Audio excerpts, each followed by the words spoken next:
पिछले सेक्शन में हमारे मैट्रिक्स ट्रैवर्सल्स पर एम्पिरिकल माइक्रो बेंचमार्क्स रन करने के बाद आपने कड़वा सच देख लिया है। हार्डवेयर आर्किटेक्चर ही सॉफ्टवेयर परफॉर्मेंस को कंट्रोल करता है। आप दुनिया का सबसे क्लीन और सबसे इडियोमैटिक मैथ कोड लिख सकते हैं, लेकिन अगर आपका memory access pattern underlying hardware के अगेंस्ट जाता है तो आपका एप्लीकेशन बहुत स्लो हो जाएगा। इस सेक्शन को आप अपनी डेस्क साइड फील्ड गाइड और मेमोरी आर्किटेक्चरल रेफरेंस मानिए। सिस्टम्स डेवलपर्स और जीपीयू इंजीनियर्स के तौर पर हमें लगातार इस तरह के सवालों के जवाब देने होते हैं, जैसे एक L3 कैश मिस की पेनल्टी क्या है, एक PCIe Gen 4/16 स्लॉट पर मैं कितने थ्रूपुट की उम्मीद कर सकता हूं, मैं मेमोरी पेजेस को कैसे पिन करूं ताकि डीएमए ट्रांसफर से ठीक पहले ओएस उन्हें डिस्क पर पेज आउट न कर दे, या कौन सी CLI command pneuma node socket topology को दिखाती है। इस पेज को बुकमार्क कर लीजिए। जब आप अपने हाई परफॉर्मेंस सिस्टम्स बिल्ड कर रहे हों तो इन टेबल्स, टर्मिनल कमांड्स और कोड ब्लूप्रिंट्स को अपने पास संभाल कर रखें। Section break, hardware latency tiers और टाइमिंग रेफरेंस। हार्डवेयर डिजाइन में डिस्टेंस ही लेटेंसी है। एक सिलिकॉन डाई पर माइक्रो आर्किटेक्चरल कॉपर ट्रेसेस की फिजिकल लेंथ और CPU, सिस्टम रैम और डिस्क्रीट डिवाइसेस के बीच की दूरी ही एग्जीक्यूशन डिलेज को तय करती है। इंट्यूटिव मेंटल मॉडल्स बनाने के लिए कंप्यूटर साइंटिस्ट्स अक्सर नैनोसेकंड्स को इंसानों के समझने लायक टाइम स्केल्स में कन्वर्ट करते हैं। अगर एक सिंगल L1 कैश हिट में 1 सेकंड लगता है, जो रियल टाइम में लगभग 1 नैनोसेकंड के बराबर है, तो मेन DRAM से डेटा फेच करना ऐसा लगता है जैसे एक कप कॉफी के बनने का इंतजार करना, यानी 2.5 मिनट्स, और एक अनपिनट डिस्क रीड के लिए इंतजार करना किसी मल्टी ईयर स्पेस मिशन जैसा लगता है। हार्डवेयर एक्सेस लेटेंसी लैंडस्केप, यह टेबल स्टोरेज और मेमोरी लेवल्स को उनके approximate cycles, real world latency और स्केल टाइम के हिसाब से कंपेयर करती है, जहां 1 L1 कैशे हिट 1 सेकंड के बराबर है। पीक पर एक CPU रजिस्टर 0 साइकिल्स लेता है, जिसकी लेटेंसी 0.3 नैनोसेकंड से कम होती है, जो स्केल होकर 0.3 सेकंड्स हो जाती है, और ये ALU पाइपलाइन के अंदर इंस्टेंटेनियस फ्लिप फ्लॉप रजिस्टर्स की तरह काम करता है। L1 data cache 4 to 5 cycles लेता है, या अप्रोक्सीमेटली 1 to 1.5 नैनोसेकंड्स, जो स्केल होकर एग्जैक्टली 1 सेकंड हो जाता है। इसमें अल्ट्रा फास्ट स्टैटिक रैम होती है, जो टिपिकली 32 to 48 किलोबाइट्स पर कोर होती है। L2 कैशे 12 to 14 साइकिल्स लेता है, या 3 to 4.5 नैनोसेकंड्स, जो स्केल होकर 3.5 सेकंड्स हो जाता है, और यह पर कोर 512 किलोबाइट्स to 1 मेगाबाइट की डेडिकेटेड स्टैटिक रैम है। L3 कैशे, जो सभी कोर्स के बीच शेयर होता है, 40 to 60 साइकिल्स लेता है, या 12 to 20 नैनोसेकंड्स, जो स्केल होकर 15 सेकंड्स हो जाता है, और इसका साइज 16 to 96 मेगाबाइट्स होता है। NUMA नोड 0 पर लोकल DRAM 200 to 300 साइकिल्स लेती है, या 60 to 90 नैनोसेकंड्स, जो स्केल होकर 2.5 मिनट्स हो जाती है, जहां कैपेसिटर रिफ्रेश साइकिल्स DDR4 या DDR5 मेमोरी में लेटेंसी ऐड करते हैं।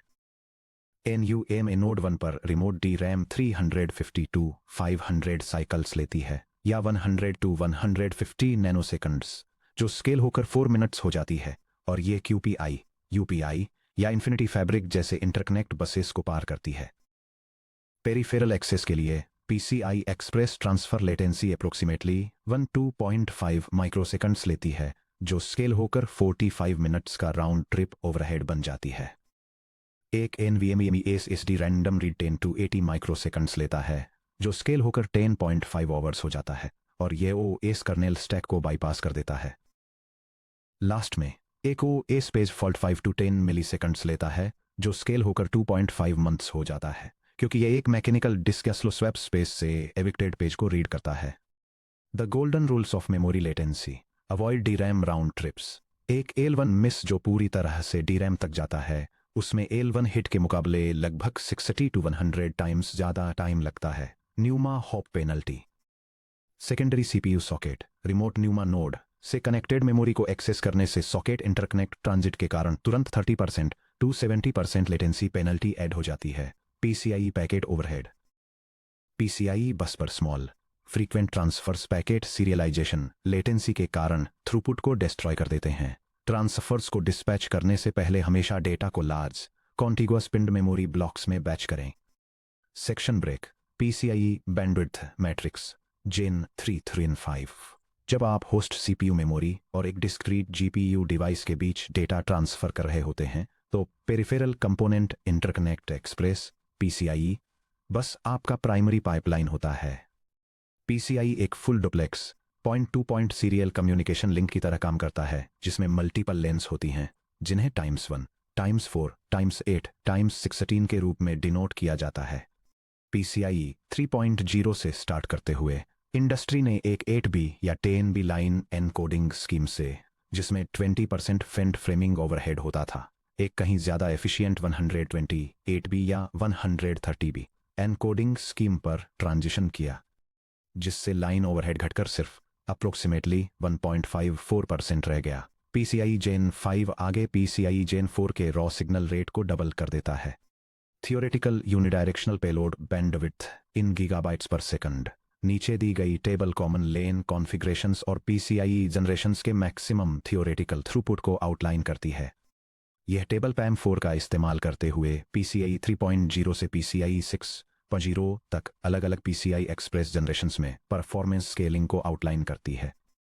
पीसीआई 3.0 के लिए 8.0 गीगा ट्रांसफर्स पर सेकंड के रॉ बिट रेट और 128 बिट से 130 बिट लाइन इनकोडिंग के साथ टाइम्स 1 लेन के लिए बैंडविड्थ 0.985 गीगाबाइट्स पर सेकंड से शुरू होती है जो टाइम्स 4 स्लॉट के लिए 3.938 gigabytes per second times 8 slot के लिए 7.877 गीगाबाइट्स पर सेकंड और टाइम्स 16 स्लॉट के लिए 15.754 गीगाबाइट्स पर सेकंड तक बढ़ती है।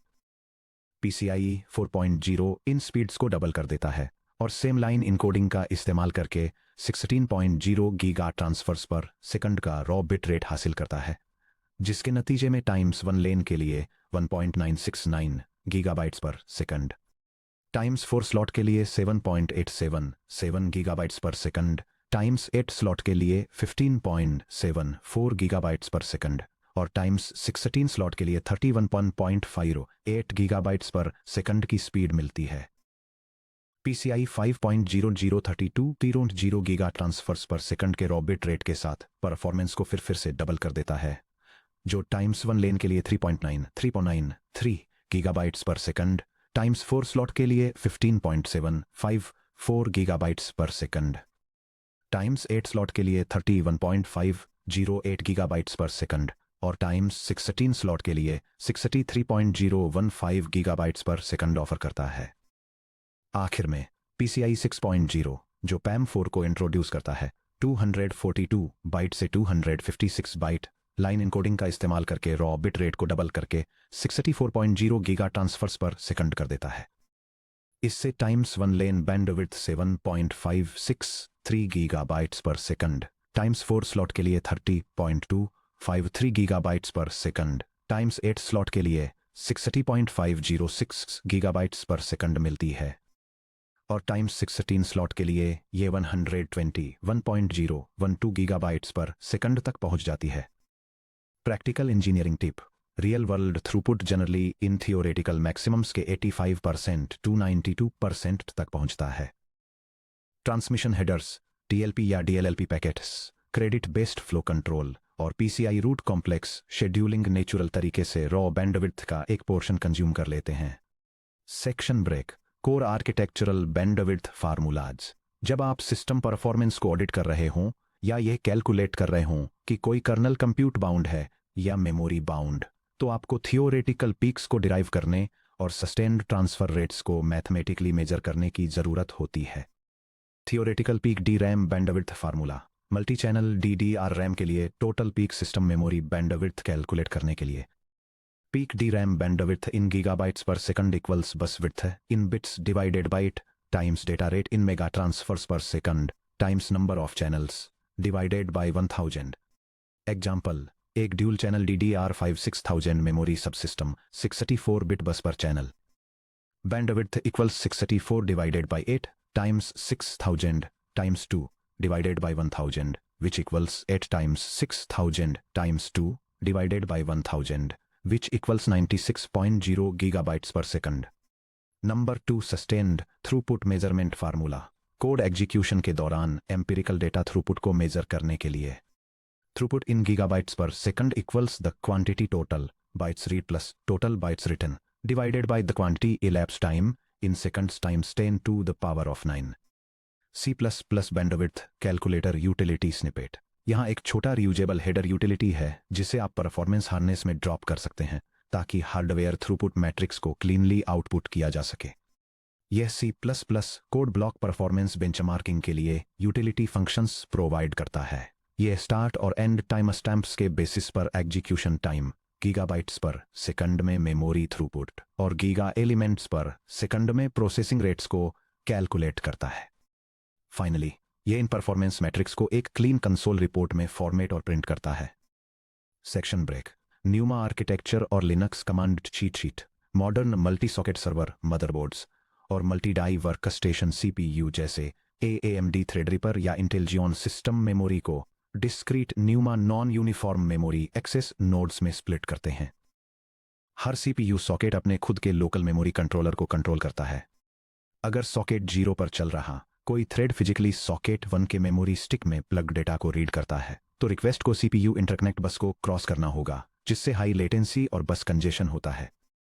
यह डायग्राम एक डुअल सॉकेट CPU आर्किटेक्चर को दिखाता है जो नॉन यूनिफॉर्म मेमोरी एक्सेस या न्यूमा को हाईलाइट करता है। यह 2 CPU सॉकेट्स दिखाता है जिसमें से हर एक में 32 कोर्स और उनका अपना लोकल मेमोरी नोड है, जबकि प्रोसेसर्स अपनी लोकल DDR5 मेमोरी को क्विकली एक्सेस कर सकते हैं। इंटरकनेक्ट बस के जरिए अपोजिट सॉकेट के मेमोरी नोड को एक्सेस करने पर 40 to 70% का लेटेंसी पेनल्टी लगता है। Essential Linux command line tools. System pneuma topology को इंस्पेक्ट करना। कमांड लाइन इंस्ट्रक्शंस की यह सीरीज लिनक्स सिस्टम पर नॉन यूनिफॉर्म मेमोरी एक्सेस या न्यूमा कॉन्फ़िगरेशन को एनालाइज और मॉनिटर करने के लिए यूज की जाती है। यह हार्डवेयर टोपोलॉजी के बारे में डिटेल्स रिट्रीव करती है, न्यूमा रिलेटेड स्ट्रक्चर्स के लिए CPU इंफॉर्मेशन को फिल्टर करती है और real time memory allocation statistics display करती है, जिसमें डिफरेंट नोड्स पर हिट्स और मैसेज शामिल हैं। Binding process execution to single NUMA nodes. Maximum cache locality की गारंटी देने और रिमोट नोड लेटेंसी ओवरहेड को एलिमिनेट करने के लिए न्यूमा CTL का यूज करके एग्जीक्यूशन थ्रेड्स और मेमोरी एलोकेशंस को एक सिंगल फिजिकल CPU सॉकेट पर पिन करें। यह कॉन्फ़िगरेशन डेमोन्स्ट्रेट करता है कि non uniform memory access control का यूज करके एप्लीकेशन परफॉर्मेंस को कैसे ऑप्टिमाइज किया जाता है। यह एक डेटा प्रोसेसिंग पाइपलाइन को एक स्पेसिफिक प्रोसेसर सॉकेट और उसके एसोसिएटेड मेमोरी नोड से बाइंड करता है, जबकि लेटेंसी को कम करने के लिए लोकल मेमोरी एलोकेशन का यूज करके एक हाई थ्रूपुट सर्विस को CPU कोर्स के एक डेजिग्नेटेड सेट से पिन करता है। Section break. Notebook blueprints production C++ memory patterns. नीचे कॉपी पेस्ट करने लायक battle tested standard C++ patterns दिए गए हैं, जिन्हें हार्डवेयर ऑप्टिमाइज्ड मेमोरी मैनेजमेंट के लिए डिजाइन किया गया है। Blueprint 1 cache aligned memory allocator alignas 634। जब डेटा स्ट्रक्चर्स को पैरेलल CPU थ्रेड्स के बीच शेयर किया जाता है या डायरेक्ट GPU स्टेजिंग के लिए तैयार किया जाता है तो मेमोरी को 64 बाइट बाउंड्रीज पर अलाइन करें जो L1 कैशे लाइन विड्थ से मैच करता हो। यह फॉल्स शेयरिंग को रोकता है, जो एक गंभीर हार्डवेयर परफॉर्मेंस इश्यू है जहां अलग अलग कोर्स पर मौजूद अलग अलग थ्रेड्स एक ही 64 बाइट चंक के अंदर आने वाले असंबंधित वेरिएबल्स को मॉडिफाई करके एक दूसरे की L1 कैशे लाइंस को इनवैलिडेट कर देते हैं। यह प्रोग्राम डेमोन्स्ट्रेट करता है कि आप C++ में एक कस्टम मेमोरी एलोकेटर कैसे इंप्लीमेंट कर सकते हैं जो इंप्रूव्ड कैशे परफॉर्मेंस के लिए मेमोरी को 64 बाइट बाउंड्रीज पर अलाइन करता है। यह अलग अलग ऑपरेटिंग सिस्टम्स में मेमोरी एलोकेशन और डीएलोकेशन को हैंडल करता है। इस एलोकेटर का यूज करके एक कस्टम वेक्टर कंटेनर को डिफाइन करता है और एलोकेटेड एड्रेस के स्टेटस को प्रिंट करके रन टाइम पर मेमोरी अलाइनमेंट को वेरीफाई करता है। Section break. Blueprint 2 POSIX page pinning और मेमोरी लॉकिंग MLOC। लिनक्स में वर्चुअल मेमोरी सिस्टम्स पेजिंग का यूज करते हैं। OS कर्नल चुपचाप अनरेफरेंस्ड फिजिकल मेमोरी पेजेस को डिस्क स्टोरेज में स्वैप कर सकता है या वर्चुअल मेमोरी पेजेस को डिफरेंट फिजिकल DRAM फ्रेम्स में रीमैप कर सकता है। जब आप डिस्क्रीट GPU कार्ड में high speed direct memory access DMA transfers करते हैं तो होस्ट मेमोरी का पिन होना यानी फिजिकल रैम में लॉक होना जरूरी है। अगर GPU उस होस्ट पेज से DMA ट्रांसफर करने की कोशिश करता है जिसे OS ने डिस्क में स्वैप कर दिया था तो एक हार्डवेयर क्रैश या बहुत बड़ा एग्जीक्यूशन लेटेंसी स्पाइक होता है। यहां बताया गया है कि POSIX सिस्टम कॉल्स का यूज करके C++ में होस्ट मेमोरी को कैसे लॉक किया जाए। ये C++ प्रोग्राम डेमोन्स्ट्रेट करता है कि safe direct memory access operations के लिए, जैसे कि ग्राफिक्स प्रोसेसिंग यूनिट द्वारा यूज किए जाने वाले ऑपरेशंस, फिजिकल रैम में 64 मेगाबाइट मेमोरी बफर को कैसे एलोकेट और पिन किया जाए। ये एक कस्टम मेमोरी मैनेजमेंट क्लास को डिफाइन करता है जो पेज अलाइन मेमोरी एलोकेट करती है, पेजेस को लॉक करती है ताकि ऑपरेटिंग सिस्टम उन्हें डिस्क पर स्वैप न कर सके, और कर्नेल को एडवाइज करती है कि मेमोरी को सीक्वेंशियली एक्सेस किया जाएगा। मेन प्रोग्राम इस बफर को इनिशियलाइज करता है, इसे क्लियर करता है और कंफर्म करता है कि यह हार्डवेयर ऑपरेशंस के लिए रेडी है। सेक्शन ब्रेक, चैप्टर समरी और की टेक अवेज। हमने चैप्टर 16 में बहुत कुछ कवर किया है। हम एब्स्ट्रैक्ट हार्डवेयर ब्लॉक डायग्राम्स से आगे बढ़कर live C++ micro benchmarking applications लिखने, लिनक्स सिस्टम परफॉर्मेंस टूल्स का यूज करके माइक्रो आर्किटेक्चरल इवेंट्स को प्रोफाइल करने और कैशे लेवल्स में एम्पिरिकल लेटेंसी नंबर्स को मेजर करने तक आ गए हैं। आगे बढ़ने से पहले इन कोर प्रिंसिपल्स को अपने इंजीनियरिंग माइंडसेट में अच्छी तरह से बिठा लें। स्पेशियल लोकेलिटी सॉफ्टवेयर स्पीड को डोमिनेट करती है। Sequentially contiguous 64 byte cache lines को एक्सेस करना, stride 1, full SIMD auto vectorization और हार्डवेयर प्रीफेच स्ट्रीमिंग को इनेबल करता है, जिससे स्ट्राइडेड एरे एक्सेस के मुकाबले 20 टाइम्स से भी ज्यादा की स्पीड मिलती है। कैशे लेटेंसी लैडर बिल्कुल भी रियायत नहीं देता। एक L1 हिट में लगभग 1 नैनोसेकंड का समय लगता है। एक DRAM लुकअप में लगभग 60 to 90 नैनोसेकंड्स लगते हैं। एक डिस्क पेज फॉल्ट में मिलीसेकंड्स का समय लगता है। ऐसा कोड लिखें जो हॉट वर्किंग डेटा को जब तक पॉसिबल हो CPU कैशे हायरार्की के अंदर रखे। PCIe ट्रांसफर्स काफ़ी एक्सपेंसिव होते हैं, यहाँ तक कि PCIe Gen 4/16 भी 1.5 गीगाबाइट्स पर सेकंड की थियोरिटिकल थ्रूपुट पर लिमिट हो जाता है, जो इंटरनल CPU या GPU VRAM बैंडविड्थ का एक छोटा सा हिस्सा है। हमेशा मेमोरी पेजेस को पिन करके M-लॉक और पेलोड ट्रांसफर्स को कॉन्टिगुअस ब्लॉक्स में बैच करके होस्ट टू डिवाइस ट्रांसफर्स को मिनिमाइज करें। अपने न्यूमा टोपोलॉजीज का ध्यान रखें। सर्वर हार्डवेयर पर हमेशा न्यूमा CTL का यूज करके एग्जीक्यूशन थ्रेड्स को उस स्पेसिफिक सॉकेट पर पिन करें जिसमें लोकल रैम पूल है। CPU इंटरकनेक्ट्स को क्रॉस करने से हाई लेटेंसी आती है और थ्रूपुट कम हो जाता है। अब जब हमने host hardware, memory tears, bandwidth formulas और मॉडर्न C+ सिस्टम इंटरैक्शंस की अच्छी समझ बना ली है, तो हम कंपाइलर पाइपलाइन को ही ओपन करने के लिए तैयार हैं। C++ से मशीन लैंग्वेज तक कंपाइलेशन पाइपलाइन डिमिस्टिफाइड।